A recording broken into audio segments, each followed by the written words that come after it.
Welcome to today's Daily Walk in Wisdom. We're entering the third section of the book. The Shulamite is talking. I'm reading chapter 3 of the Song of Songs, verses 6 to 11. Prepare your hearts to receive the heavenly vision. Who is this that comes up out from the desert like pillars of smoke, perfumed with myrrh and frankincense, made from all the powders of the merchant? Behold his bed. It is Solomon's, escorted by 60 warriors, the noblest of Israel, all of them wearing the sword, all experts in war, each with his sword at his side, prepared for the terrors of the night.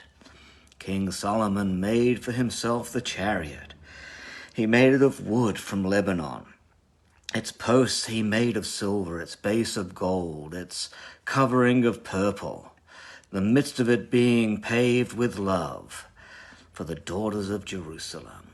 Come out, you daughters of Zion, and look at King Solomon wearing the crown with which his mother crowned him on the day of his wedding, the day his heart rejoiced.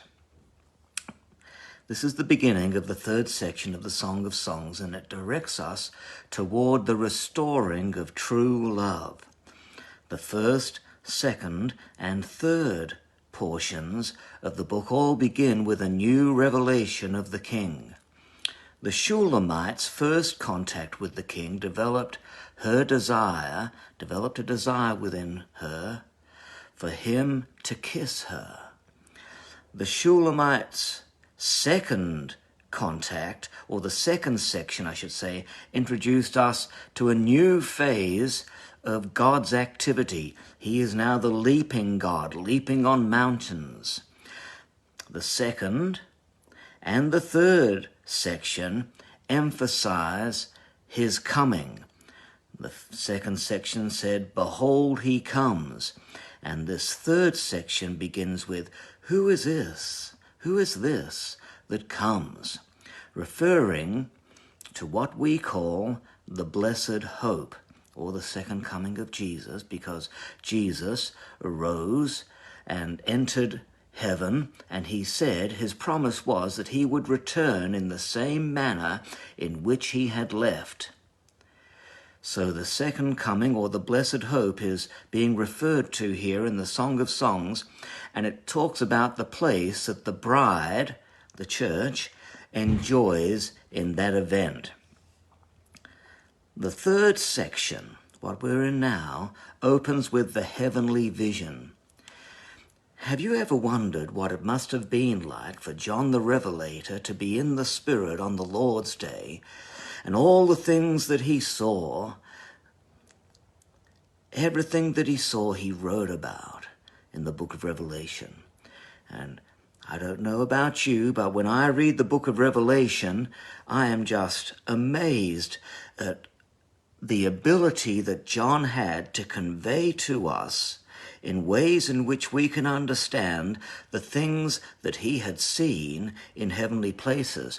Paul saw things in heavenly places too, and Paul describes the things that he saw as being so remarkable that he did not have the words to be able to convey what he saw.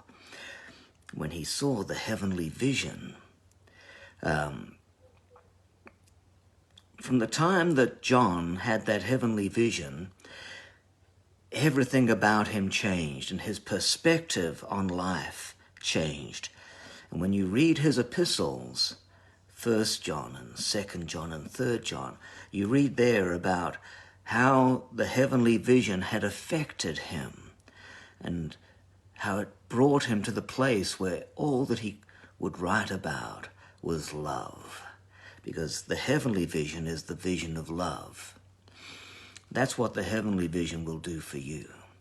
Now, Dante Alighieri, he wrote a series of books called The Divine Comedy, arguably the greatest literary work of the medieval age.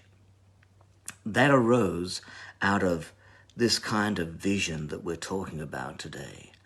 Dante had seen a girl named Beatrice Portinari, and the encounter so affected him, it sent him into a rapturous state in which he had a vision of Christ and the church. When writing the Divine Comedy, he portrayed Beatrice as the representation of grace and theology, or our thought. Theology is a word, it means thinking about God. And he portrayed her as his guide to heaven, going from hell all the way to heaven. Now, historically, the Beatrician vision, that's a name that is given to what happened to him. The Beatrician vision is the vision of love, or the ability to be able to see God through beauty. It's an experience of the deepest rapture possible, affecting every aspect of one's being metamorphically, transforming me. That what I see has the ability to change me inside and out. It activates your contemplative and creative capacity in such a way that God's presence is transposed into the individual and then expressed to the world. Boy, think about that. There's another vision that the church has always held as a rule of our faith. It's called the beatific vision. It sounds a little like the Beatrician vision, but this particular vision is the beatific vision. The beatific vision occurs at the exact moment that we close our eyes on earth for the last time. In other words, when we die, closing our eyes on this world for the last time, and then in the next instant opening our eyes in heaven and beholding God. Now, in the city of God, Augustine describes that wherever we look, we shall see God. We'll see how God is at work in all creation, how God is sustaining and providing life to all, how his providence weaves itself through the movements of all created events. In heaven, we're graced with eyes which illuminate God's activity and his omnipresence. That means that God is everywhere all at once. Now, what was once a matter of faith, tainted by sorrow and doubt, will then be something that we see simply by opening the eyes of our resurrected bodies. So at the moment, we can see God through the eyes of faith. We have an interior vision that believes in God and can see him, even though there are things going on around us that bring us sorrow, and things that occur that have us at times doubting and at times struggling and holding on to faith by the skin of our teeth. Nevertheless, we can still see God. That in spite of prayers that we can't see being answered, and in spite of sorrows and in spite of tragedy and all of the things that we spoke about when we looked at Job, in spite of all these things, nevertheless, our interior faith-filled vision has had the capacity to be able to see enough of God to hold on to him through all of those things. But when we get to heaven, none of those things will be there. Our eyes are opened completely and permanently to the presence of God in and through everything. It's now no longer a matter of faith. We just see. We can just see. So in eternal life, God will never not be seen. We will not be able to not see God. We'll not be able to close our eyes. In fact, even when we close our eyes, we will still be able to see God when we're in glory. God will so visibly saturate all things with his presence that everything will be overflowing with the division of divine love. our vision will be such that we will see God in all and through all. So the beatific vision is the very nature of eternal life and the ultimate expression and fulfillment of our faith in God. So what we have now by faith, when we are in glory, we will have it fulfilled. Everything we're believing for is fulfilled. Whilst on earth, our perception of God's presence in all things is through a glass darkly. Through a glass darkly.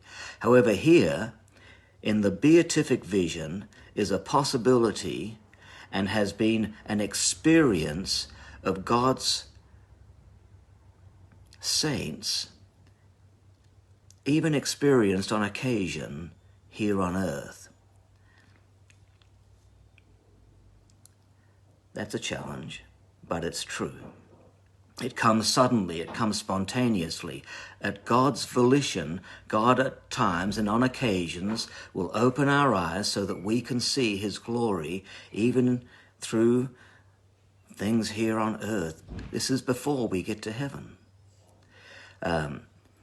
It's a dazzling vision that has you mesmerized by a beauty that is all light and all love.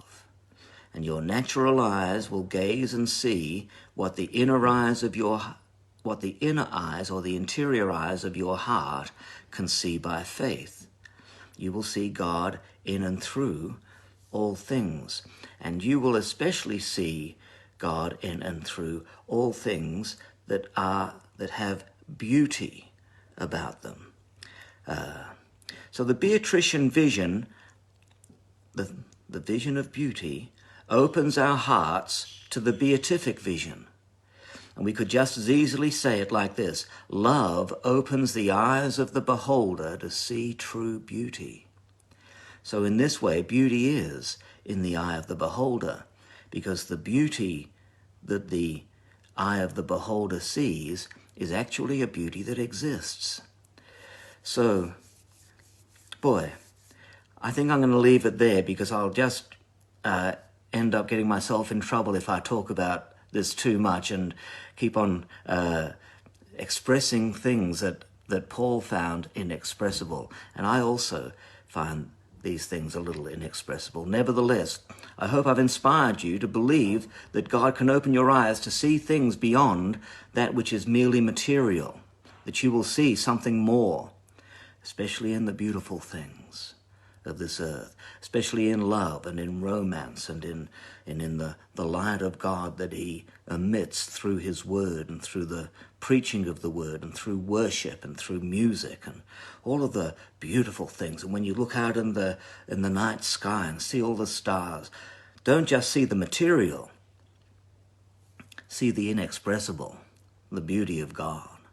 God bless you. We'll talk more about the heavenly vision from this little passage that we're looking at now when we talk next.